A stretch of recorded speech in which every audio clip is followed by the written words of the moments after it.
नमस्कार दोस्तों, आशा करता हूँ कि आप लोग सब अच्छे से होंगे और अपनी पढ़ाई में लगे हुए होंगे। यह वीडियो उन बच्चों को ध्यान में रख कर के बनाया जा रहा है जिनकी परीक्षा फरवरी माह में निर्धारित है, जो मैट्रिक के एग्जामिनेशन में शामिल होने वाले हैं।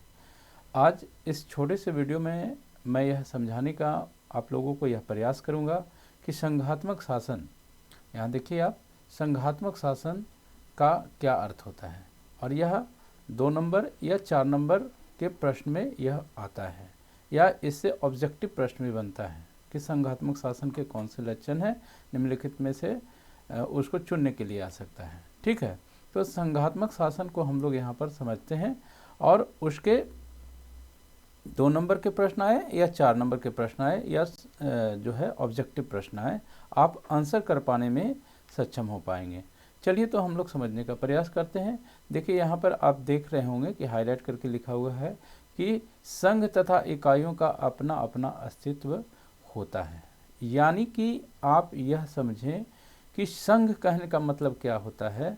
संघ कहने का मतलब कि कई जो ग्रुप हैं, यह जब एक साथ मिल करके काम करने के लिए साथ आते हैं तो यह जो है क्या बनता है, संघ बन जाता है।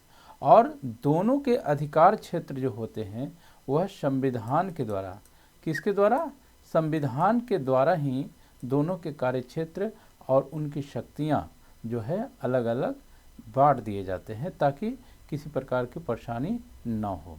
अच्छा, ठीक है।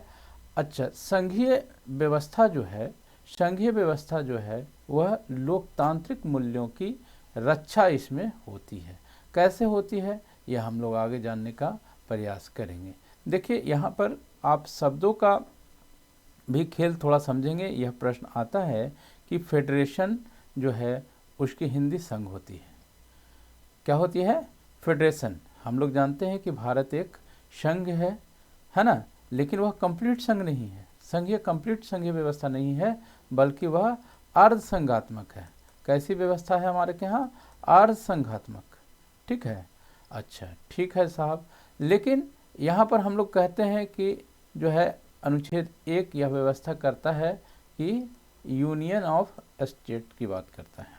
ठीक है, यानी कि यूनियन को भी हम संघ बोलते हैं। याद रखिएगा, अगर कभी प्रश्न आ जाए परीक्षा में कि फेडरेशन, फेडरेशन जो है वह शब्द भारतीय संविधान में वर्णित है या नहीं, तो आप इसका आंसर नहीं करेंगे, क्योंकि फेडरेशन शब्द का इस्तेमाल जिसको हिंदी में संघ बोलते हैं, ठीक है, लेकिन यह फेडरेशन शब्द जो है हमारे संविधान में कहीं नहीं उल्लेख किया गया है, बल्कि इस फेडरेशन के स्थान पे यूनियन कहा गया है, जो अनुच्छेद 1 में वर्णित भी है।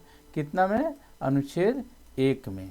ठीक है, तो यहाँ मैं एक प्रश्न का आंसर आपको बता रहा हूँ कि फेडरेशन शब्द जो है वह भारतीय संविधान में वर्णित है या नहीं है, तो नहीं इसका आंसर होगा। दूसरी चीज़ कि फेडरेशन को हिंदी में संघ बोलते हैं, तो संघ की इंग्लिश जो है एक यूनियन भी होता है, जिसका प्रयोग भारतीय संविधान में किया गया है, न कि फेडरेशन का। तो फेडरेशन शब्द का इस्तेमाल कहाँ किया गया है बच्चों, तो यह यूएसए के संविधान में जो है फेडरेशन शब्द का इस्तेमाल किया गया है। ठीक है, आइए हम लोग इस बात को समझें कि फेडरेशन का क्या मतलब होता है। देखिए आप, यह भी यहाँ पर एक प्रश्न आपको बन सकता है या पूछा जा सकता है आपसे कि फोइडस, जो फेडरेशन शब्द है वह किस भाषा से निकला है, किस भाषा से इसकी उत्पत्ति हुई है, तो लैटिन भाषा से। ठीक है, उसके बाद एक प्रश्न यहाँ पर यह बनेगा कि लैटिन भाषा के किस शब्द से, तो फोइडस शब्द से। किस शब्द से, फोइडस शब्द से, जिसका अर्थ क्या होता है, संघ या समझौता। संघ या समझौता, जब कोई ग्रुप जो है मिल जाता है, किसी एक पॉइंट पे सहमति होती है और मिलकर के शासन व्यवस्था चलाने का कार्य करता है, तो उसे संघ कहते हैं। ठीक है, अच्छा, इसका एक व्युत्पत्ति की दृष्टि से अर्थ होता है संधि या समझौते द्वारा निर्मित राज्य। समझौते या संधि द्वारा निर्मित राज्य। आगे हम लोग यह देखेंगे कि इसमें दो तरह के जो है केस बनते हैं। ठीक है, कितने तरह के केस बनते हैं? दो तरह के केस बनते हैं। देखिए यहाँ पर कुछ ज़्यादा बहुत इम्पॉर्टेंट चीज़ नहीं लिखा हुआ, मैं नेक्स्ट स्लाइड में आप लोग को लेके चलता हूँ कि दो तरह के जो है वह संघ कैसे बनते हैं। एक बनते हैं एकीकरण की प्रक्रिया द्वारा।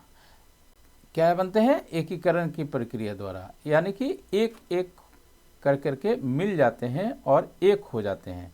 और दूसरा जो है वह पृथक्करण की प्रक्रिया द्वारा, यानी कि एक बहुत बड़ा जो विशाल क्षेत्र होता है उसको कई खंडों में ऐसे ऐसे ऐसे ऐसे कर करके जो है वह बांट दिया जाता है और वह एक साथ मिलकर के ही रहने के लिए तैयार रहते हैं। उसको पृथक्करण की संघात्मक व्यवस्था बोलते हैं।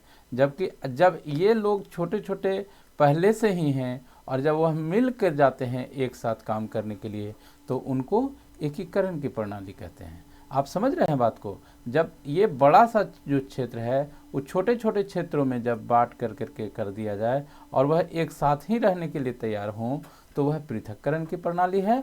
और जब छोटे छोटे राज्य जो है वह एक साथ आ जाएं तो वह एकीकरण की प्रणाली है।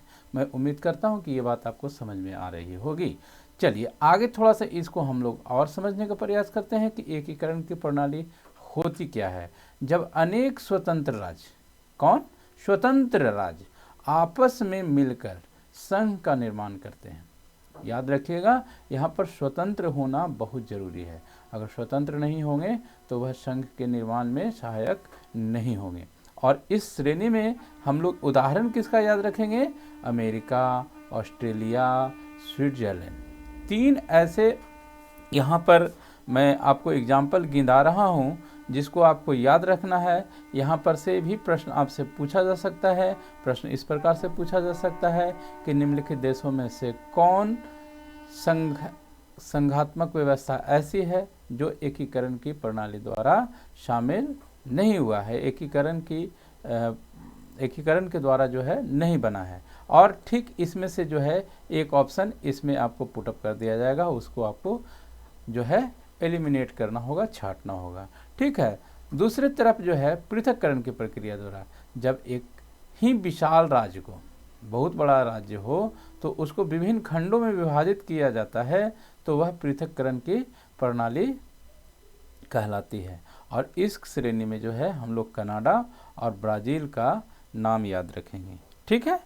चलिए मैं उम्मीद करता हूँ कि ये चीज़ें आपको समझ में आई होगी। आइए हम संघात्मक शासन के कुछ लक्षण की भी बात कर लें। कैसे आप पहचानेंगे कि वह संघात्मक शासन व्यवस्था वहाँ पे है या नहीं है।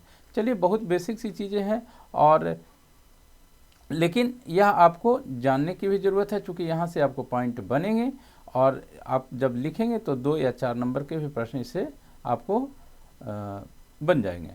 दोहरी सरकार, यहाँ पर क्या कहता है कि जहाँ पर भी संघात्मक शासन व्यवस्था होगी वहाँ पर दोहरी सरकार होगी। दोहरी कहने का मतलब क्या है कि 2 स्तर पर सरकार होगी, यानी कि एक केंद्र स्तर पर होगी और एक राज्य स्तर पर होगी। देखिए इसको जो है भिन्न भिन्न देशों में भिन्न भिन्न नाम से भी बुलाया जा सकता है, लेकिन 2 स्तर पर जो है वह सरकार जरूर होगी, चाहे वह केंद्र स्तर पर हो, राज्य स्तर पर हो या इसके कुछ और नाम भी हो सकते हैं, लेकिन 2 स्तर पर जरूर होगी। ठीक है। दोनों सरकारों के बीच सत्ता का विभाजन संविधान द्वारा होगा। याद रखिएगा कि जो है यह संविधान जो है यह संविधान द्वारा दोनों राज्यों को, चाहे वह राज्य सरकार हो या संघ सरकार हो, दोनों की शक्ति का स्पष्ट जो है बंटवारा कर दिया जाता है ताकि जो है किसी प्रकार की समस्या ना उत्पन्न हो। और दोनों अपने अपने अधिकार क्षेत्र का जो है वह क्या करते हैं? अपना उपयोग करते हैं। ठीक है, अपना उपयोग करते हैं, यानी कि जिसकी जो बाउंड्री सीमा है उस क्षेत्र में वह काम करने के लिए स्वतंत्र होते हैं, विशेष परिस्थिति को छोड़कर। ठीक है। यहाँ एक चीज़ और होगी कि किसी भी परिस्थिति में संविधान की सर्वोच्चता आवश्यक रूप से होगी, यानी कि जो भी देश होगा वहाँ का संविधान जो है वह सबसे बड़ा होगा। संविधान को मानना, संविधान में दिए गए ड्यूटीज़, संविधान की जो बेसिक स्ट्रक्चर है उसको फॉलो करना अनिवार्य होता है। ठीक है। उसके बाद क्या कहता है, क्या होगा संघात्मक शासन व्यवस्था का लक्षण, तो स्वतंत्र और निष्पक्ष न्यायपालिका होगी। यानी कि जिस देश में संघात्मक शासन व्यवस्था होगी वहाँ पर स्वतंत्र और निष्पक्ष, यानी कि किसी का पक्ष न लेना। निष्पक्ष कहने का क्या मतलब होता है, किसी का पक्ष न लेना, जो सही है वो सही किया जाएगा, जो गलत है उसको गलत दिया जाएगा। स्वतंत्र कहने का मतलब क्या है कि किसी भी दबाव से यह परे है ना। अगर भारतीय न्यायपालिका की बात करें या यूएसए की न्यायपालिका की बात करें तो इन सभी देशों में जो है न्यायपालिका किसी भी दबाव से परे कार्य करती है। ठीक है, चलिए वित्तीय स्वाधीनता होगी, यानी कि संघात्मक शासन व्यवस्था में जो सरकारें होती है वह अपने विकास के लिए, अपनी पॉलिसी निर्धारित करने के लिए जो उसमें लागत लगने होती है या कुछ योजनाएं बनानी होती है, उन सब के लिए वह अपनी वित्तीय निर्णय, कहाँ से टैक्स आएगा, कहाँ से पैसा कलेक्शन होगा, कहाँ खर्च करना है, इन सभी बातों का निर्णय करने के लिए वह स्वतंत्र होती है। ठीक है, संविधान के मौलिक प्रावधानों में संवैधानिक संशोधन द्वारा ही परिवर्तन एवं क्षेत्रीय विविधताओं का सम्मान। देखिए संघात्मक शासन व्यवस्था में ऐसा हम लोग देखते हैं कि केंद्र जो है वह ज़्यादा पावरफुल लोग मानते हैं, लेकिन जो मौलिक स्ट्रक्चर हैं, बेसिक स्ट्रक्चर हैं, उसमें संशोधन वह जो होगा वह राज्य से और केंद्र से, केंद्र और राज्य दोनों की सहमति से ही बेसिक स्ट्रक्चर में जो है परिवर्तन किया जा सकता है। उसके बाद क्षेत्रीय विविधताओं का सम्मान, जैसे जो आपके किसी राज्य में कुछ ऐसी बेसिक चीज़ें हैं जहाँ की वह उसकी खासियत है तो उसका सम्मान करना, या किसी दूसरे स्टेट की कुछ अलग खासियत हो सकती है तो उसको भी जो है आप अच्छे सम्मान के नज़रिए से उसको देखेंगे तो वह एक संघात्मक शासन की लक्षण के रूप में हम लोग उसको देख सकते हैं। तो यही थी आज की छोटी सी वीडियो। मैं उम्मीद करता हूँ कि आपको जो है आज आप इस वीडियो में यह समझ पाए होंगे कि संघात्मक शासन व्यवस्था का अर्थ क्या है, संघात्मक शासन व्यवस्था जो है वह किसको कहते हैं। अगर देखिए संघात्मक शासन व्यवस्था में अगर हम लोग काउंट करें तो संयुक्त राज्य America, Switzerland, Australia, Bharat, Belgium, Spain, ये सारे नाम आते हैं, नो डाउट। लेकिन आप यह याद रखें कि ऐसा नहीं है कि इन सारे जो देश हैं वो सब की संघात्मक व्यवस्था एक समान है, नहीं। भारत की संघात्मक व्यवस्था यूएसए से अलग है, यूएसए की संघात्मक व्यवस्था स्विट्ज़रलैंड से अलग है।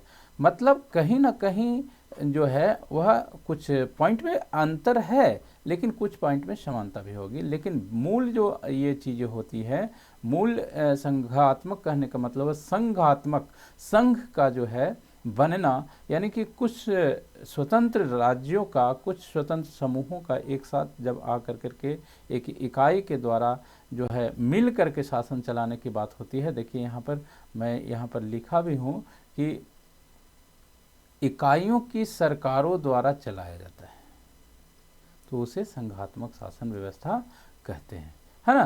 तो ये बात हमने आपसे डिस्कस करी, उसकी अवधारणा को हम लोग समझे। उसके बाद हम लोग फोइडस शब्द से इसकी उत्पत्ति हुई है, लैटिन शब्द से यह बना हुआ है, याद रखेगा कि लैटिन शब्द से इसकी उत्पत्ति हुई है। संघात्मक शासन व्यवस्था के दो तरह से ये संघात्मक शासन व्यवस्था बनता है, एक एकीकरण की प्रणाली द्वारा, दूसरा पृथक्करण की प्रणाली द्वारा। उसके बाद जो है हम लोग बहुत जल्दी में समझने का प्रयास किए थे कि कैसे हम लोग देखेंगे, कैसे हम लोग समझेंगे कि संघात्मक शासन व्यवस्था है या नहीं। तो उसमें हम लोग दोहरी सरकार और ये इन कुछ बिंदुओं पर जो है हम लोग बात किए थे। तो आशा करते हैं कि ये चीज़ें आप लोगों को समझ में आई होगी। बहुत बहुत धन्यवाद, थैंक्स फॉर वाचिंग। और जाते जाते वीडियो को लाइक और शेयर सब्सक्राइब करना ना भूलेंगे। तब तक के लिए